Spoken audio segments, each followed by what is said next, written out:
Guys, তো আজকে আমি একটা রেসিপি শেয়ার করব। তো এখানে দেখতে পাচ্ছ আলু সিদ্ধ করে নিয়েছি।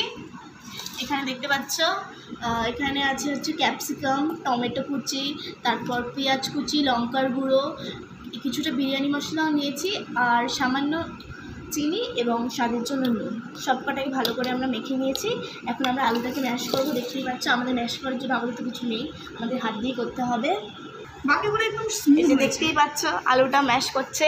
আমি এতক্ষণ এত কাজ করে হাঁপিয়ে গেছি, 1 ঘন্টা লাগিয়ে কুচি করেছি। এই যে দেখছো আলুটা ম্যাশ হচ্ছে। আমরা যেই রেসিপিটা বানাচ্ছি সেটা হচ্ছে একটা স্যান্ডউইচ বানাচ্ছি। এটা টোটালি আমাদের রেসিপি।